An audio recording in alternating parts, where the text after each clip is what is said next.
The Lord be with you. And with your spirit. A reading from the Holy Gospel according to Luke. Glory to the Lord. Each year, Jesus' parents went to Jerusalem for the feast of Passover, and when he was 12 years old, they went up according to festival custom. After they had completed his stays, as they were returning, the boy Jesus remained behind in Jerusalem, but his parents did not know him. Thinking that he was in the caravan, they journeyed for a day and looked for him among their relatives and acquaintances, but not finding him, they returned to Jerusalem to look for him. After 3 days, they found him in the temple, sitting in the midst of the teachers, listening to them and asking them questions. And all who heard him were astounded at his understanding and his answers. When his parents saw him, they were astonished. And his mother said to him, "Son, why have you done this to us? Your father and I have been looking for you with great anxiety." And he said to them, "Why are you looking for me? Did you not know I must be in my Father's house?" But they did not understand what he said to them. He went down with them and came to Nazareth and was obedient to them. And his mother kept all these things in her heart. And Jesus advanced in wisdom and age and favor before God and man. The Gospel of the Lord. Praise to the Lord.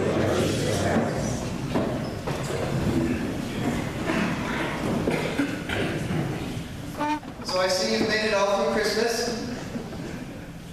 Some of you are on the road. Some of you were house guests of people, family members probably.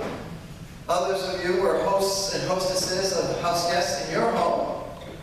You've gotten through the gift giving, the huge meals, the endless sweets, bouncing from activity to activity. Some of you are exhausted. Some of you just want to be in your own bed. Some of you want to go back to a more normal, quieter, steady pace. Some of you may have had some hard times or difficult challenges during Christmas.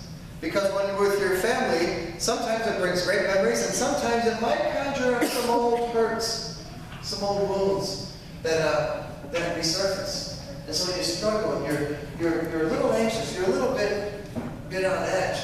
That's all family. Family has a lot of different meanings, especially at Christmas time. Today we celebrate the feast of the Holy Family, Jesus, Mary, and Joseph.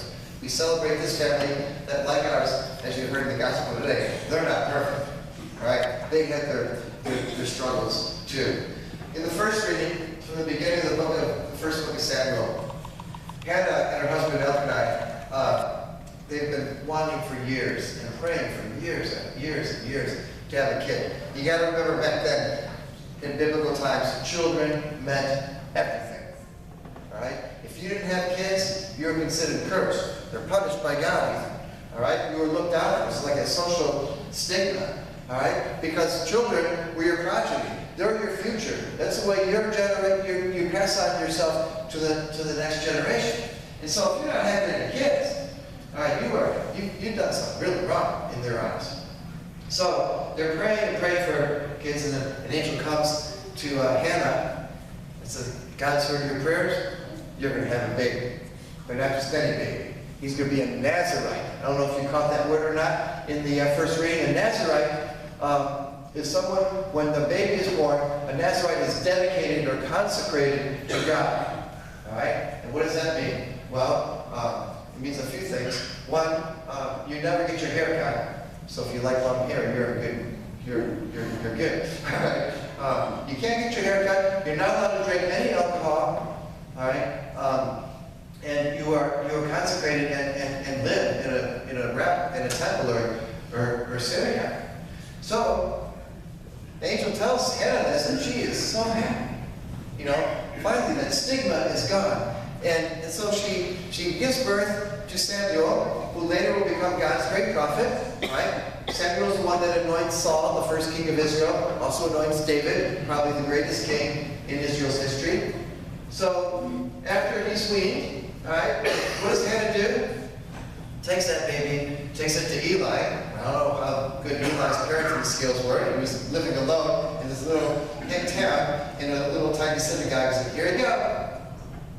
Can you imagine? For years and years and years, you've wanted a child. And then, as a baby, you give it away? What a sacrifice. What a sacrifice. So what does that have to do with us? Well, I'm not asking you to take your baby or your kid and drop him off at the local monastery, have the monks raise him or her. No, but I'm just reminded of this thing called sacrifice. No matter how old you are, think back to your parents and think of the sacrifices they did for you. It's a lot. A lot of times we don't even know. We don't even aware. We're clueless among all the sacrifices that our parents have done for us. So on this Feast of the Holy Family, I think it's a good exercise, a good point of reflection to think back to your own parents and the sacrifices they made for you. I remember my brother in my young adulthood. He had a year and a half left of med school. All right, he had just gotten married. They got a baby on the way. He's got up to his head in medical school debt, and they're trying to buy a house. And I remember in frustration, he was talking to my mom, and I was in the room. I said, I don't know what I'm going to do. How am I going to get this money? How can I buy a house? How can I have a family? And he was like overwhelmed. How can I finish med school? All right? And my mom told him, good advice. She said, Stephen, you've got to sacrifice everything for your family.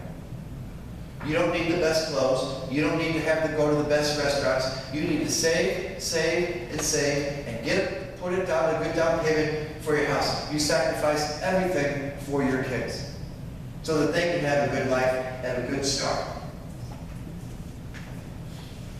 On this Feast of the Holy Family, might be good, whether your parents are alive or not, to thank them.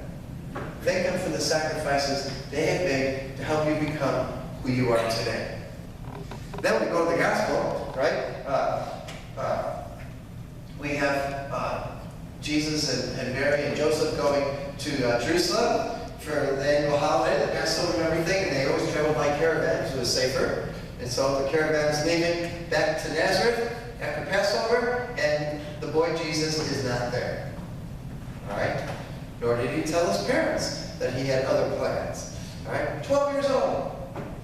All right? So at one of the stops in the caravan, Mary and Joseph said, yeah, you seen Jesus? They said, no, I thought it was with you. No, I thought it was you. Where is he? They have no idea. A parent's biggest nightmare, right? Not knowing where your kid is. So they go back, which is dangerous, traveling by themselves all the way back to Jerusalem. They're in Jerusalem for 3 days, looking, and then they find him in the temple. I know if I pulled something like that, my mom would say, I'll hug him first and then I'm going to kill him. But, so here's Mary and Joseph, and you can just almost feel the anger in Mary's voice. Why have you done this to us? What is wrong with you? Are you clueless? Don't you care? Don't that we care for you? Don't you realize that we love you? How can you just take off like this? 3 days and not letting us know. Why have you done this to us? You have caused us great anxiety. I think it was a little more than great anxiety. And Jesus, the boy Jesus, he doesn't get it. It's like, where else should I be? I should be here, the temple, my father's house, right? What do you, classic parents, teenager miscommunication. They don't understand each other. They don't understand what each other they're trying to say. And so we have that in our own families too, don't we? All right? Sometimes we don't understand each other. Sometimes we don't communicate enough, or we communicate in a wrong way. And sometimes we have disagreements, and we have fights. Every family has it. Even the Holy Family, as you heard in the Gospel today, has their disagreements and misunderstandings. And it's okay for a kid to disagree with their mom or dad. It's okay for a mom or dad to disagree with their kid. But you got to be respectful. If it's rooted in love, then you're going to be okay. If it's rooted in love, you're going to be okay. That's what we have to remember.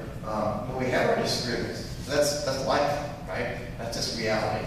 To have our disagreements with respect and rooted, founded in love. love. And then we have, in our second reading, we have the first letter of John, and he tells us we're not just called children of God, we are children of God. We are part of something bigger. We are part of God's family, that we're all, everybody, members of this other family, not just our nuclear family, not just our parish family, not just our community family, but God's family. And as members of God's family, we're called to try to bring out the best in one another. Isn't that what every family's goal should be?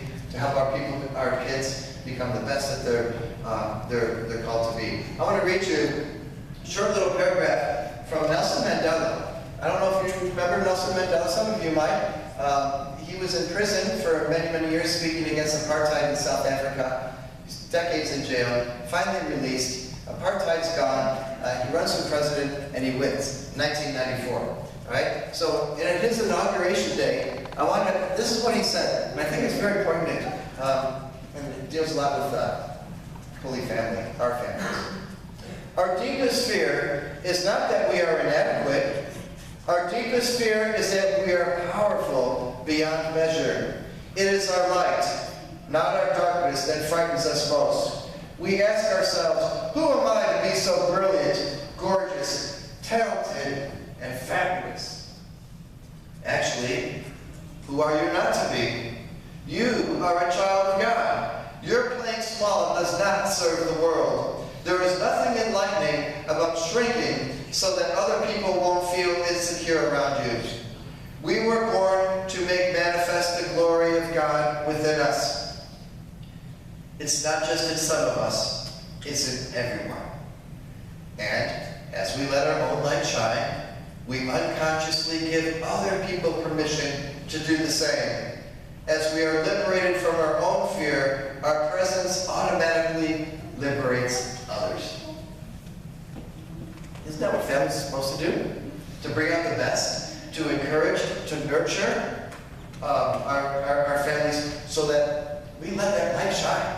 That each and every one of us is brilliant, fabulous, gorgeous, in the words of Nelson Mandela. That's what families can do. So let's pray for all of our families, our church family, our community, the world community, the world family, and of course, the world is God's sons and daughters. May we nurture, foster, nourish one another to bring out the best that we're called to be. Amen. Amen.